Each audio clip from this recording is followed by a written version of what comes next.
Halo teman-teman, jumpa lagi di channel kita. Hari ini kita ada pengiriman kembali. Kali ini ada pesanan, banyak banget pesanannya dari Mas Rudianto yang beralamatkan di Desa Tunggu, Kecamatan Mantup, Kabupaten Lamongan. Wah, ini buat teman-teman yang di Lamongan dan sekitarnya, sama-sama Jawa Timur ya. Silahkan monggo yang di Lamongan kalau mau ke Madiun. Kita selalu buka setiap hari, dan nanti buat teman-teman kalau mau main-main ke sini nanti juga bisa langsung cek sound juga sama kita. Hari ini pesanannya adalah yang pertama soundcard Behringer yang tipe UMC 202HD ini. Soundcard Behringer UMC 202HD sama mikrofon yang mau digunakan untuk measurement produk Behringer ECM 8000, ECM 8000 Behringer. Jadi ini full Behringer ya. ECM 8000 ini mikrofon yang sudah viral banget, banyak yang menggunakan. Soundcardnya juga banyak yang menggunakan. Dan juga stand mikrofon stainless. Nah, ini stand mikrofon ini stainless. Ini salah satu stand mikrofon yang saya sendiri juga menggunakan ya. Karena dibandingkan yang plastik ini mesti lebih enak yang ini. Selain simple tapi lebih kokoh dan lebih kuat dibandingkan yang plastik. Terus kabel komplit untuk real time analyzer. Nah, jadi mau menggunakan aplikasi RTA apa saya kurang tahu, yang jelas beliau pesan komplit sama perkabelannya. Nah, perkabelannya nanti meliputi ada jumper. Ini nanti panjangnya 15 sampai dengan 20 meter ya, lupa saya. Terus nanti ada kabel out. Ini kabel yang biasanya digunakan untuk out dari soundcard ya. Jadi nanti jacknya nanti stereo seperti ini, jacknya Akai stereo. Tip tuh Canon. Nah, tuh XLR. Ini nanti digunakan untuk playback musik bisa, maupun digunakan untuk real time analyzer juga bisa. Terus nanti juga sama notane lupa ini, apalagi nih pembeliannya ini. Ini pembeliannya juga sama kabel speaker SPL audio 4x4 plus speakon 10 meter. 4x4 ini. Oh ini. Ini 4x4 produk dari SPL Audio. Ini SPL Audio yang ini CS404 HD. CS404 kita. Nah, ini CS404 ini ya kabelnya. Ini 4x4 produk dari SPL Audio, nanti plus konektornya RCA ini solderan ya, jos banget ini. Ini sudah kita solder juga. Coba tak buka. Nah, ini sudah kita solder juga ya. Ini 4x4 produk dari SPL Audio. Nanti pembeliannya sudah satu paket. Jos ya. Wow. Mantap solderannya juga. Jadi nanti tinggal pakai aja ini pembeli pokoknya. Dan sudah kita tes semuanya ya, semuanya nyambung dengan baik. Ini 4x4. 4x4-nya nanti 10 meter buat subwoofer biasanya. Lalu ini 2,5. Ini 2,5 kali 2. Ini kali 2 loh ya, bukan kali 4 ya. 2,5 kali 2 ini SPL sampai ini kode. Ini 2,5 kali 2. Ini mau digunakan untuk middle biasanya. Jadi mungkin beliau pengen punya yang ini speaker middle pakai SPL Audio yang CS225. CS225. Nah, ini ya, full solderan ya, sudah disolder semua dari sini. CS225 sama yang ini tadi CS440 produk dari SPL Audio juga. Ini yang nanti digunakan untuk subwoofer, yang ini digunakan untuk speaker middle-nya. Kayaknya seperti itu. Ini panjangnya 10 meter juga ya. Pesanannya ini juga 10 meter juga. Kita kencengin. Oke. Ini SPL Audio. Ini 2x2, yang ini yang 4x4. Ini 2,5 kali 2. Oke ya, sudah sama konektornya 10 meter juga. Lalu sama kabel snack. Nah, nih kabel snack itu juga SPL Audio CSA04. Ini sudah sama konektornya ya. Ini sudah saya solderkan juga. Nah, ini nanti buat pembeli ya, tinggal dilihat nanti di sini ada channel 3, ini channel 4, ada channel 2, ini ada channel 1. Nanti ada tulisannya sama, di sini juga sama. Nah, ini ada channel 1, 2, 3, 4 juga.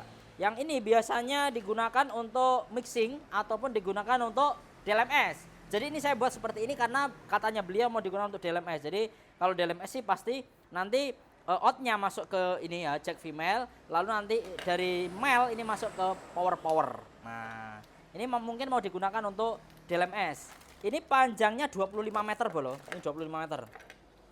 25 meter. Jadi nanti pesannya 25 meter SPL Audio, 2,5 kali 2 SPL Audio, dan juga 4x4 SPL Audio. Ini untuk perkabelan.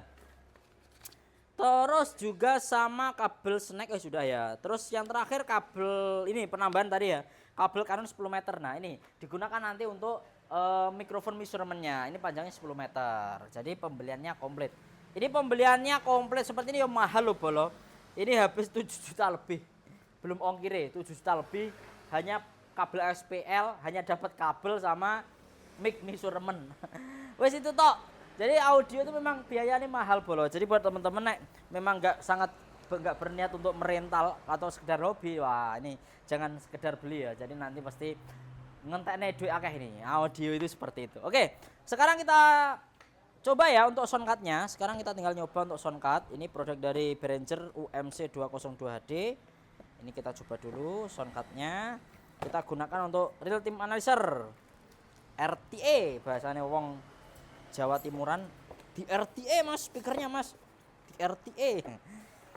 Oke, jadi nanti kita akan juga lihat bagaimana respon ya kalau kita menggunakan mikrofon produk dari Behringer. Jadi sebenarnya terkadang juga menjadi perdebatan. Ini khususnya buat warga-warga Jawa Timur dan Jawa Tengah. Mas, speaker itu nggak perlu di RTA. Nah, speaker itu perlu di RTA. Nah, ini menjadi perdebatan. Ada yang ngomong wah di RTA sama nggak podo. Jadi sebenarnya yo memang bener. Nah, ini saya ngomong mas di RTA sama Orai podo itu bener.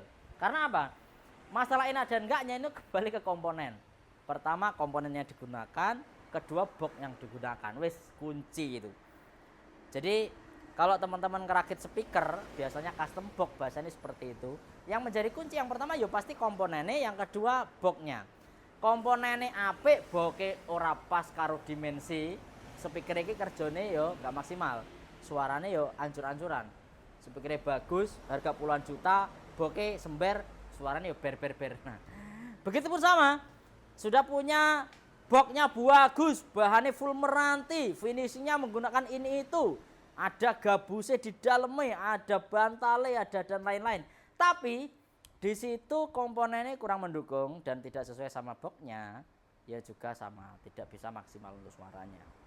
Jadi di dalam speaker audio itu hanya menurut saya kuncinya di dua itu. Sebelum kita lari ke power amplifier, pendukung dan juga ke DLMS. Sebenarnya semua keterkaitan, tapi pada intinya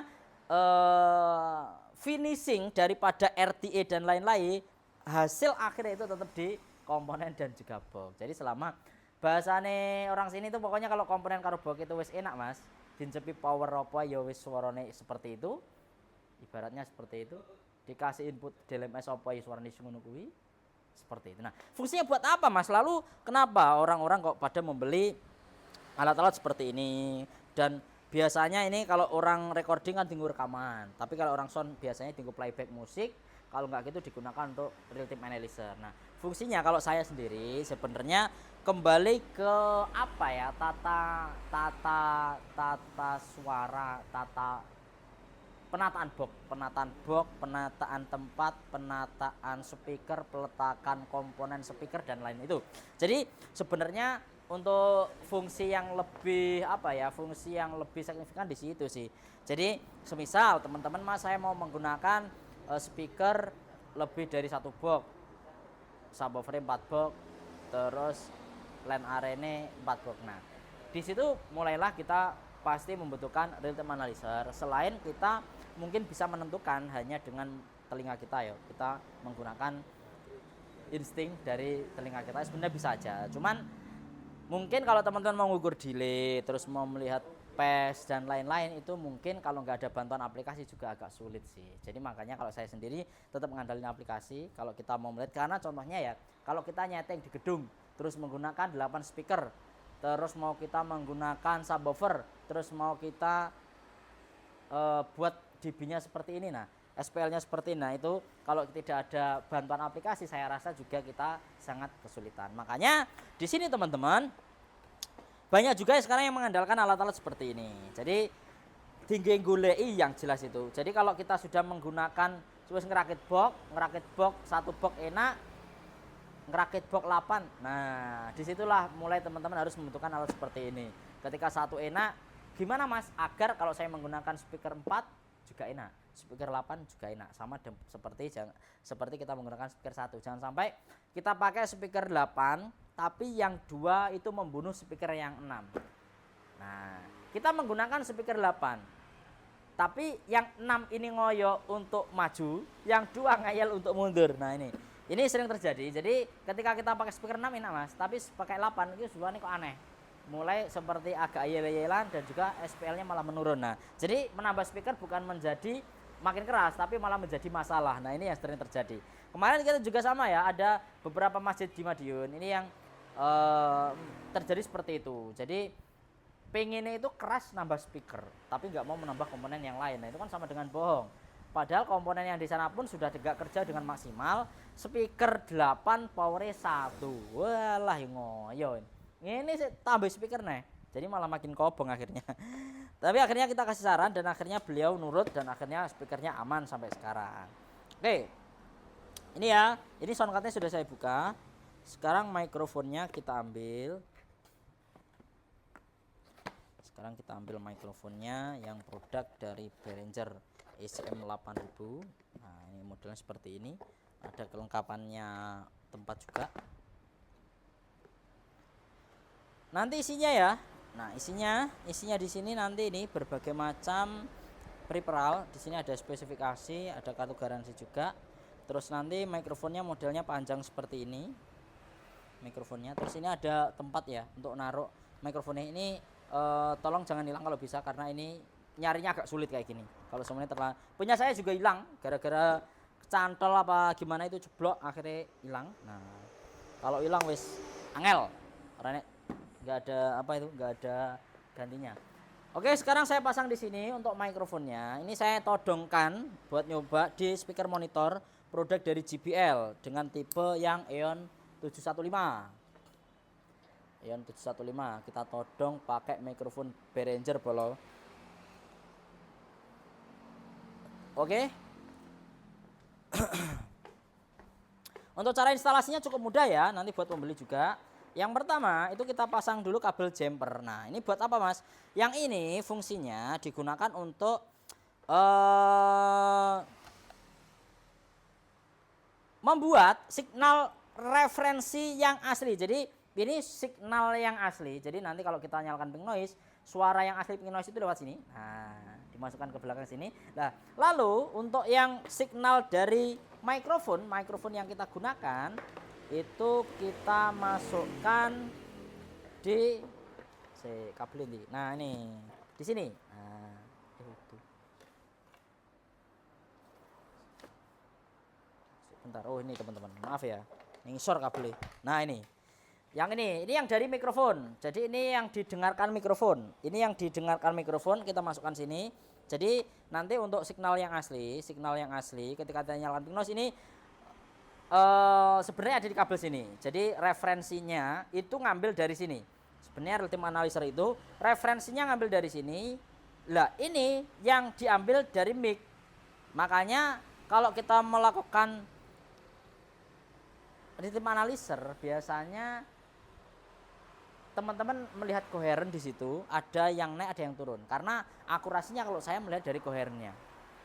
Ini nanti koheren nanti kalau menurut saya ini sangat menentukan di akurasi pengukuran. Buat apa kita ngukur dan kalau semuanya tidak akurat. Kalau saya sih seperti itu.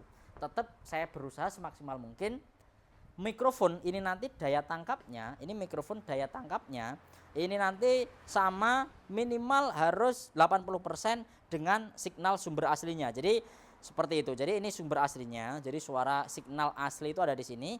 Lalu untuk speaker yang kita gunakan dan juga mikrofon yang kita kan masuk sini. Jadi nanti intinya ini dipadukan sama ini dipadukan sama ini, hasilnya bagaimana? Kalau yang ini nanti sudah mirip sama ini dan juga tidak ada penggangguan dan pantulan yang lain, otomatis nanti pasti di situ koheren menunjukkan bahwa keakuratannya hampir di atas 80%. Oke, kita tunjukkan nanti ya. Karena kalau saya biasanya menggunakan real-time analyzer ora puas kalau seumpamanya kita tidak bisa mencari signal sampai di atas 80% pengukuran. Itu rasanya kayak gimana gitu, mengukurnya bener pora itu kalau saya, tapi teman-teman mungkin beda-beda ya. Jadi kita berusaha semaksimal mungkin bisa mencapai signal di atas 80%. Oke, sekarang kita hubungkan perkabelan sudah ya. Jadi nanti cukup simpel seperti ini. Yang ini dimasukkan ke speaker. Fungsinya ini buat memberi signal speaker pink noise. Nah, ini fungsinya untuk dinyalakan San ya, harus nyala. Volume ini San dinyalakan.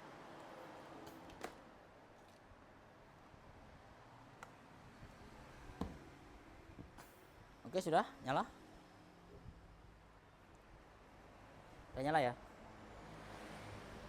Oke, jadi nanti yang ini tadi, ini yang kita masukkan ke speaker. Kita masukkan ke speaker JBL Ion 715.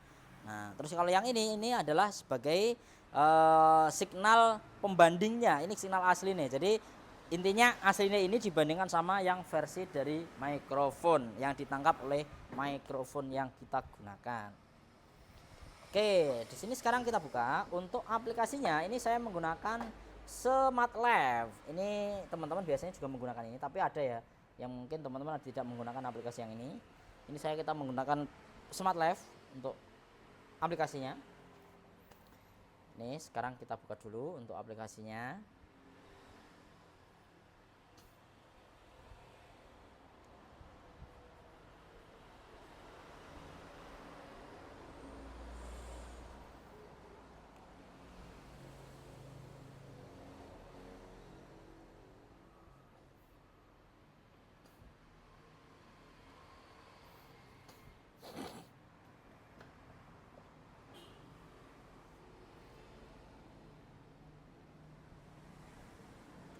Oke ya. Soalnya baru kita buka. Nah, di sini teman-teman kelihatan ya, kelihatan loh. Nah, di sini kalau teman-teman nanti mau mengukur spektrum nanti bisa dilihat di sini. Jadi nanti kalau real time analyzer sebenarnya kita bisa melihat di sini. Jadi nanti apa sih yang dibunyikan speaker itu seperti itu. Tapi kalau kita melakukan pengukuran kita harus masuk ke transfer function. Nah, transfer function di sini ini nantilah yang dimana kita bisa melihat pengukuran signal asli dan juga signal yang dihasilkan dari speaker dan juga yang ditangkap oleh mikrofon nanti ada di magnitude sini. Inilah yang dinamakan biasanya di teman-teman disebut real time analyzer. Biasanya nyebutnya seperti itu. Oke, sekarang kita klik pink noise. Jadi pink noise ini fungsinya untuk memberi signal. Jadi nanti kalau kita kasih input musik kan beda, tapi kalau dikasih input ya Pak, tip monggo lewat belakang Pak, mingga J, monggo terus di belakang, G, terus Pak. Oke ya, nah kalau kita nanti mau melakukan data analyzer biasanya kita harus menggunakan transfer function di sini. Lalu kita klik pink noise, oke. Lalu kita nyalakan untuk soundcardnya. Ini soundcardnya saya ada dua, ada Focusrite, ada Behringer. Ini yang kita gunakan yang Behringer ya, yang atas saya matikan. Ini saya gunakan yang Behringer. Behringer di sini sudah menunjukkan nyala. Nah ini, lalu sekarang signal input saya masukkan ke soundcard. Coba kita lihat. Oh ini sudah bunyi ya di speaker.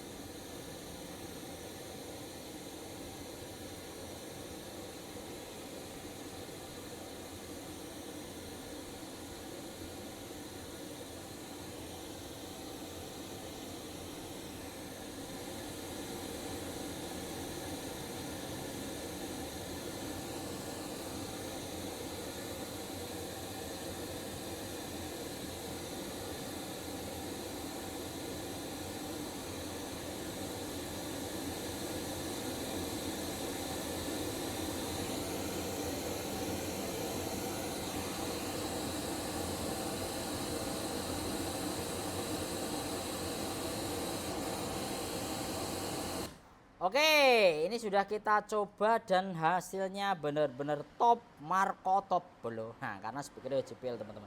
Nah, di sini teman-teman bisa lihat ini signal. Nah, di sini teman-teman bisa lihat ya signal yang dihasilkan dari pengukuran kita saat ini yang dihasilkan. Nah, ini yang dihasilkan. Nah, untuk referensi koherennya kalau teman-teman lihat di sini 100%. Artinya apa? Antara yang dibunyikan mikrofon sama yang ditangkap mikrofon, yang ditangkap mikrofon sama yang dibunyikan referensi itu ini sama. Jadi antara yang ditangkap ini sama ini sudah sama. Ini nangkep sama ini sama. Jadi tidak ada signal gangguan. Signal gangguan itu biasanya gimana Mas? Jadi di sini ini ada yang menurun ya. Ini pengukurannya nggak akurat. Tapi sebenarnya kayak gini biasanya kalau orang masih dipakai ya. Ini masih di 78%, ini masih digunakan biasanya pengukuran 7 di 76%. Padahal kalau yang lain ini sampai dengan 100%. Lah, itu yang menimbulkan apa Mas? Yang menimbulkan banyak. Jadi yang menimbulkan itu banyak banyak sebab. Cuman Pak, nggih Pak. Jadi banyak sebab yang menimbulkan kenapa itu bisa ada yang tidak akurat. Ini salah satunya yang menimbulkan adalah di situ banyak mungkin ada gangguan di sekitar, mungkin pantulan suara ataupun juga mungkin ada suara motor, mobil yang lewat, ada suara orang yang sedang bunyi seperti itu. Pas waktu kita melakukan pengukuran. Nah, di sini makanya kalau kita sih biasanya kita berusaha semaksimal mungkin di atas 80%.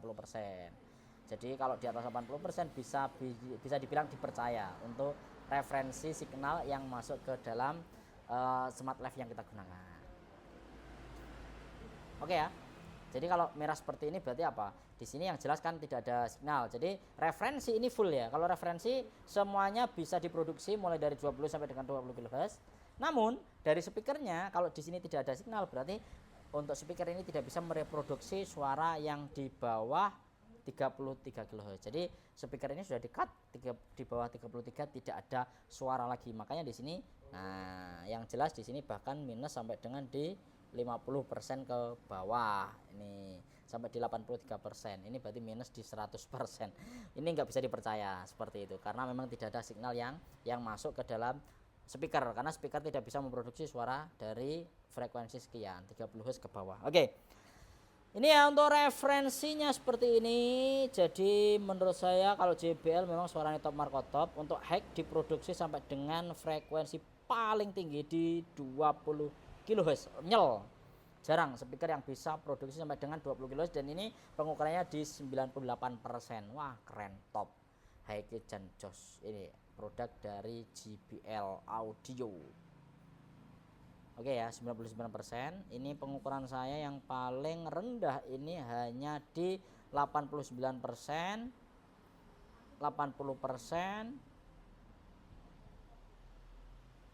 dan 78%, 76%. Ini bisa dibilang akuratnya bagus. Oke ya teman-teman, jadi fungsinya seperti itu. Kenapa kok beberapa orang ini juga butuh aplikasi Smart Life hingga mengukur berbagai macam alat-alat audio biasanya. Jadi bisa mengukur komponen, juga bisa digunakan untuk mengukur aplikasi-aplikasi seperti ini. Jadi kalau teman-teman lihat di sini, kita hanya menggunakan soundcard Behringer yang tipe UMC 202D, tapi ini sudah bisa untuk bekerja dengan maksimal. Oke ya, untuk referensinya ada di sini. Dan juga yang pasti teman-teman nanti bisa akan melihat langsung di sini untuk hasil yang ditunjukkan dari pada aplikasi yang kita gunakan. Oke ya, hari ini langsung akan kita packing. Hari ini full set mulai dari soundcard, terus mikrofon, terus nanti apa ini stand mic, terus kabel speaker. Ini nanti semua kita akan kirimkan juga hari ini langsung. Nah ini pesanan dari Bapak Rudianto yang beralamatkan di Desa Tunggu, Kecamatan Mantub, Kabupaten Lamongan. Terima kasih buat teman-teman. Kalau mau tanya-tanya untuk produknya nanti langsung buat tuliskan di kolom komentar. Terima kasih dan sampai jumpa.